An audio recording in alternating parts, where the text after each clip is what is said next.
देते हैं। परेशान तो रहूंगा ना पार्वती, आखिर एक बेटी का बाप जो ठहरा। पार्वती, अब उसके हाथ पीले करने का समय आ गया है। पर हमारी आनंदी तो अभी सिर्फ 9 साल की है। अभी तो उसके पढ़ने, लिखने और खेलने कूदने के दिन हैं। देख पार्वती, लड़कियां पराया धन होती है और जितना जल्दी इन्हें घर से विदा कर दे उतना अच्छा है। कल से आनंद की पढ़ाई लिखाई बंद। पर बापू, इसमें मेरी क्या गलती है? आप मुझे पढ़ाई करने क्यों नहीं देते? तेरी गलती है कि तू एक लड़की है। लड़का होती तो क्या बापू? लड़का होती तो क्या? ऐ लड़की, ज्यादा जबान ना चला, नहीं तो जबान हलक से खींचकर बाहर निकाल दूंगा। बापू, मैं पढ़ लिख कर कुछ बनना चाहती हूँ। मेरी पढ़ाई ना रोको बापू। आनंदी, तुझे पढ़ना है तो पढ़, लेकिन सारी उम्र बाप की छाती पर ये बोझ बनकर ना बैठ। पर बापू, अभी तो मेरी उम्र पढ़ाई लिखाई की है। मुझे पढ़ लिख कर डॉक्टर बनना है। पढ़ाई पढ़ाई पढ़ाई, आज तो तेरी किताबों का काम तमाम करके ही छोड़ूंगा। ये ले। नहीं बापू, मत फाड़ो बापू। सॉरी। नहीं बापू, नहीं।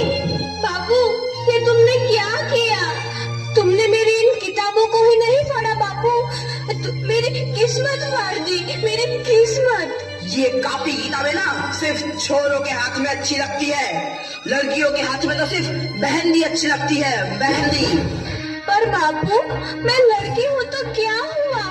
लड़का और लड़की तो हमारी दोनों आंखों के समान होते हैं। चुप कर आनंदी, और यह एहसान मान कि अब तक जिंदा है तू। कहीं बचपन में गला दबा कर मार दिया होता तो यह तेरी बकबक नहीं सुननी पड़ती आज। पर बापू, मुझे चूल्हा जलाना अच्छा ना लगे है। देख छोरी, जितना जल्दी हो तू चूल्हा जलाना सीख ले, उतना ही अच्छा है तेरे लिए। और हाँ, तेरा ब्याह तो होगा, वो भी कल के कल। अबला जीवन है तुम्हारी यही कहानी। आंचल में है दूध और आंखों में है पानी। मुझे माफ करते बेटी, तेरे बापू के जिद के आगे मेरी एक न चलेगी। माफ कर दे बेटी, मुझे माफ कर दे। इस प्रकार मात्र 9 वर्ष की छोटी उम्र में आनंदी का विवाह गोपाल राव जोशी से हो गया। बाल विवाह एक सामाजिक कुरीति है और इस कुप्रथा का शिकार होना पड़ा आनंदी को। 5 वर्ष बाद आनंदी 14 साल की हो गई है। उसके घर एक शिशु ने जन्म लिया है। देखते हैं आगे क्या हुआ। देखिए ना, इसे क्या हो गया है? इसका माथा तो अंगार की तरह तप रहा है। इसे तो बहुत तेज बुखार है। आप बिना कुछ भी बोलते हैं, दीजिए मुझे। माधव, जल्दी से वैद्य जी को बुला के लाओ। जी, अभी बुला के लाता हूँ। ये तुम क्या कर रही हो आनंदी? भगवान की विभूति लगा रही हूँ।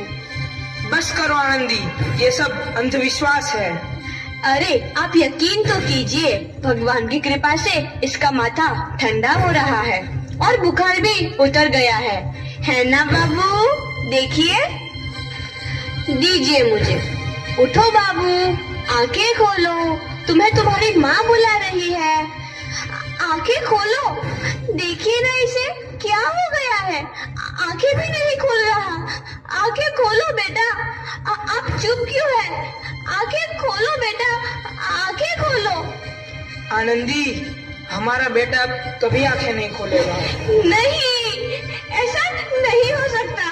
मेरे बेटे को मुझसे कोई नहीं छीन सकता, कोई नहीं छीन सकता। पागल मत बनो आनंदी। माधव,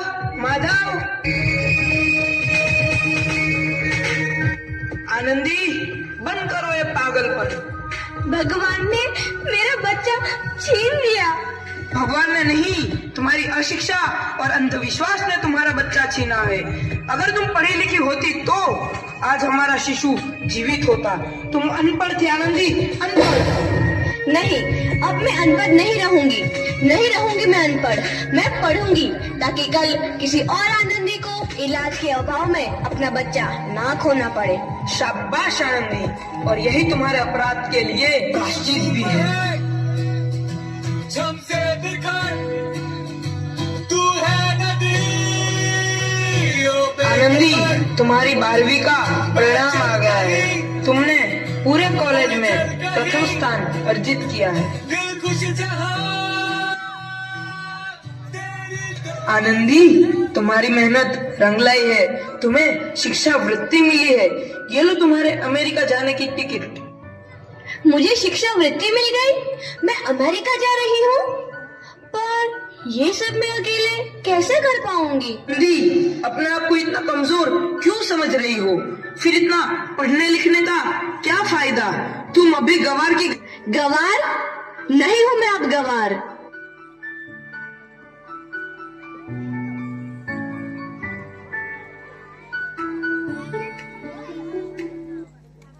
तो इस प्रकार 7 अप्रैल 1883 को आनंदी अमेरिका के पेंसिल्वेनिया के लिए रवाना हुई और 3 साल बाद उन्होंने डॉक्टर ऑफ मेडिसिन की उपाधि प्राप्त कर ली। इधर आनंदी के पिता की तबीयत बहुत खराब है। आगे क्या होता है देखते हैं। लगता है अब मेरे जाने का समय आ चुका है। अब मैं नहीं बचूंगा। ऐसा मत बोलो। शहर के सिटी हॉस्पिटल में अमेरिका से डिग्री लेकर कोई बड़ा डॉक्टर आया है। एक बार वहाँ चलकर दिखा लेते हैं। हाँ, सही बोला भैया। कम से कम दिल को तसल्ली तो मिल जाएगी। हाँ हाँ, चलो चलो जल्दी हॉस्पिटल चलते हैं।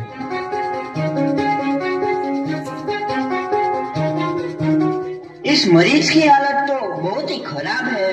कोई चमत्कार ही इसे बचा सकता है। ऐसा मत बोलो भाई। डॉक्टर साहब कब तक आ जाएंगे?